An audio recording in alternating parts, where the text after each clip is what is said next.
अस्सलामु अलैकुम वरहमतुल्लाहि वबरकातुहू। मुअज़्ज़ज़ व मुहतरम नाज़रीन, अज दा वाक़या बड़ा सबक आमोज़ है। पुराने ज़माने दी गल है, एक मछेरा मछलियां पकड़ के गुज़र बसर करता हा।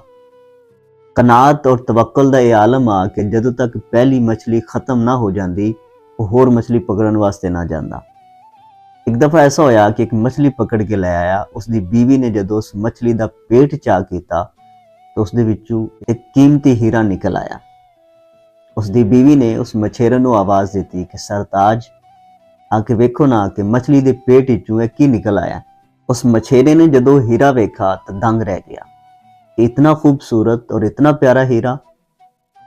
गरीब और सादा बंदा हा, उसने हीरा लिया, महल्ले दे सुनार को चला गया और उस सुनार नूं उसने जाके सारी हकीकत बयान की थी और उसने दसा कि मैं इस हीरे नूं फरोख्त करना चाहना कि चलो इस बदले कुछ पैसे आ जासे, ऐसी कोई अच्छा खाना खा ले सा या कोई बच्चों के कपड़े ले ले से।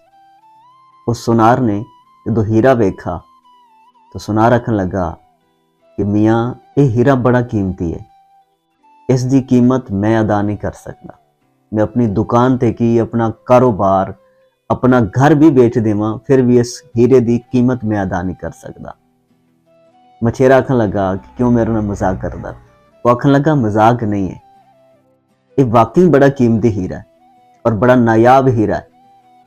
हाँ, मैं इतनी तेरी हेल्प कर सकना, मैं तेरी मदद कर सकना, मैं तेन एक रुका लिख के देना, शहर दे सब तू अमीर कबीर सुनार दे कोल चला जा, हो सकता है तेरा ये हीरा वो खरीद लवे।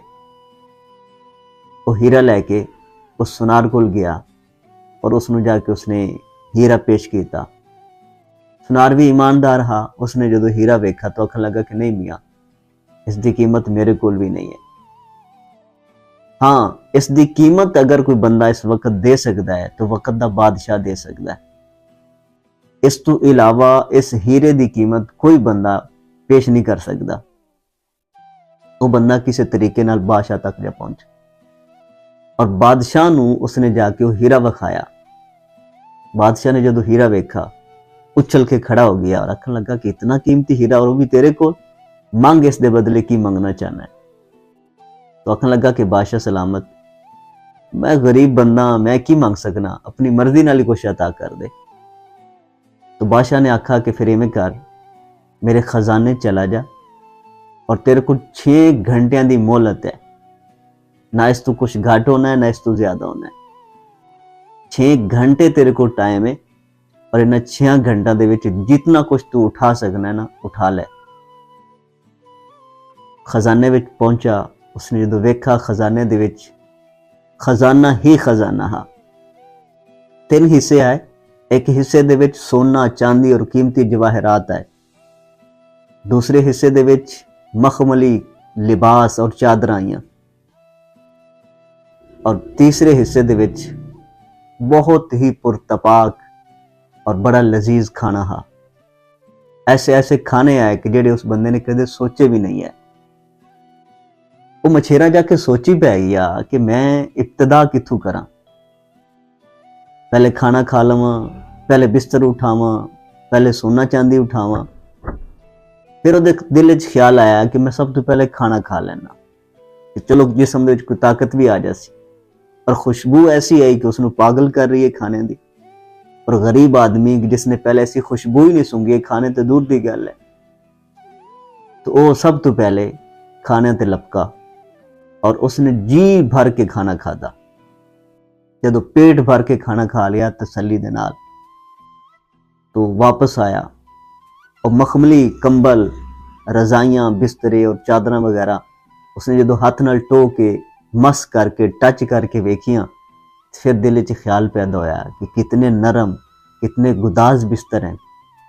मैं ऐसा करना कि थोड़ी देर ये ते आराम कर लेना, फिर उस तो बाद मेरे को बड़ा टाइम पिया खजाने वास्ते, मैं सोना चांदी उठा ले सा जितना उठाना है, पैसे उठा ले सा जितने की जरूरत हुई। तो ये सोच के वो थोड़ी देर वास्ते उस बिस्तर ते आराम करने वास्ते सौ गया। जदों नरमो गुदाज बिस्तर ते सुता, वो बंदा कि जेड़ा चटाइयां ते सवन वाला हा और उसने जदों पेट भर के लजीज खाने खा ले, नरमो गुदाज उसनों बिस्तर मुयसर आया, और जिवें ही लेटा उसकी अख लग गई। ऐसी अख लगी कि जो 6 घंटे उहदे कोल मोहलत दिया ना, 6 दे 6 घंटे उसने समन दे विच गुजार दिते। कुछ घंटे या कुछ टाइम उसने पहले जो सर्फ किया खाने में चोहा, उस तो इलावा उन्हें समन विच बाकी टाइम गुजार दिता। जब 6 घंटे पूरे हो गए, बादशाह दे सिपाही अंदर दाखिल होए, उसने पकड़ा, चौड़ी तो पकड़ते बाहर खजाने चो कर देता कि मियाँ जा, तेरा टाइम पूरा हो गया, निकल जा।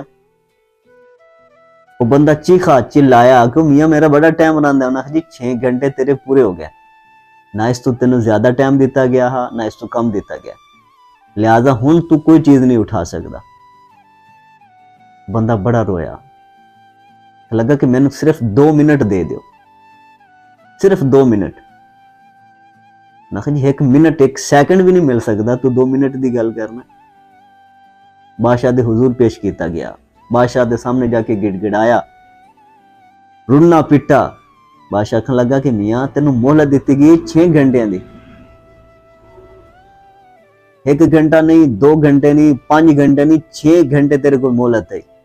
और 6 घंटे दे पता नहीं की कुछ उठा सकता हूं, लेकिन तू आप नहीं उठाया, ये साडा ते कोई गुनाह नहीं ना, लिहाजा मोहलत खत्म हो गई है, टाइम खत्म हो गया है, हुण तेन कुछ नहीं मिल सकता। उसने मुड़हाड़ा पेश किया। बादशाह ने हुक्म दिता कि इसनूं उठाओ और महल तो बाहर फेंक दो। दरबारियों ने चाहते महलों बाहर सट दिता।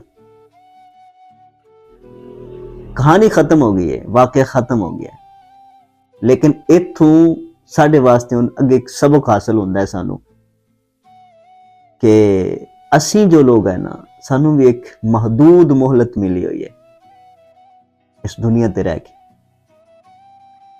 इस कहानी दे असी भी मछेरे हैं, असी भी सिर्फ वो जिहड़ा एक खजाना ना उस दे विच आ गए हैं, और असी सोची पै खलोते हैं कि असी सिर्फ खाने ते ही फोकस रखना है या समन ते फोकस रखना है, या कुछ कमाई भी करनी है, या तो कुछ लैके भी निकलना है। अगले जहान नेकियां तो इलावा कोई शै नहीं चलनी, इत्थे असी नेकियां कमाउण वास्ते आए हैं। साढ़े को बड़े सुनहरी मौके ने कि असी नेकियां कमा लीए, कुछ ना कुछ हासिल कर लीए, और साढ़े को एक महदूद मोहलत है। उस मोहलत तो ज्यादा सानू 1 मिनट नहीं मिलना। उस मछेरे वाले कल अगर रोंदे पिटदे भी रहे ना, सानू 2 मिनट और दे दो, नहीं मिलने। जो टाइम है फिक्स, वो टाइम ही है बस, इस तो ज्यादा टाइम नहीं मिलना। इस कहानी दे असी भी मछेरे हैं, इसी टाइम जाया की जा रहे हैं। अगले जहान जो रब की बारगाह च पेश होना है, अल्लाह के हुजूर पेश होना, तो सिर्फ नेकियां चलनियां, और इस दुनिया ते असी नेकियां कमावन आया सी। लेकिन असी उस बादशाह के खजाने वाली कार इस दुनिया दे विच जदों आके बड़े, असी भुल गए कि असी कुछ अगे वास्ते भी करना है। रमजानुल मुबारक दा महीना है, मुबारक घड़ियां, अल्लाह ताला दी रहमतां दी बरसात हो रही है। अजे भी असी नहीं जागना, तो कदों जागना है? जन्नत विच भी जाके ना, जन्नत ऐसी जगह है कि जिथे जाते ना किसी भी बंदे नूं परेशानी नहीं होएगी, अफसोस नहीं होएगा। लेकिन जन्नत विच भी एक ग्रोह ऐसा होएगा, या कुछ लोग ऐसे होंगे कि जिन्हां नूं अफसोस होएगा। वो पता है किहड़े लोग होंगे? जन्नत दे विच सिर्फ एक अफसोस होएगा, दुनिया ते जिहड़ा लम्हा बंदे ने नेकी कमावन तो बगैर गुजार दिता, अल्लाह दे जिक्र तो बगैर गुजार दिता, उन्हें इस लम्हे का अफसोस होगा कि काश उस लम्हे भी मैं कोई नेकी कर लैंदा। सावां चलदियां पईयां, मोहलत मिली हुई है, साढ़े 6 घंटे ये मौके नहीं है, सानू जाग जाना चाहिए है। और इस कहानी तो ये सबक हासिल होता है कि अगर वो बंदा वो तू खजाना हासिल कर लैंदा, तो इस तरह के कई खाने वो बाहर आके खरीद सकता है, खा सकता है, इस तरह के कई बिस्तर वो अपने बना सकता है। साड़ी मिसाल ही उस तरह है कि अगर असीं इत्थे नेकियां कर लईयां तो अगे जन्नत दे विच सानूं सब कुछ हासिल हो सकेगा। लेकिन अगर असीं सौं के गुजार देती, जाया कर देते 6 घंटे अपनी जिंदगी की मोहलत, तो फिर सानूं कुछ नहीं मिलेगा। हुक्म होगा कि इन्होंने उठाओ, घसीट के इन्हों बाहर सट दो। अल्लाह तबारक व तआला अमल की तौफीक अता फरमाए। चैनल नूं सबसक्राइब कर लो, वीडियो पसंद आए तो इसनूं लाइक कर देता करो, अपने दोस्तों के नाल वीडियो नूं लाजमी शेयर करया करो।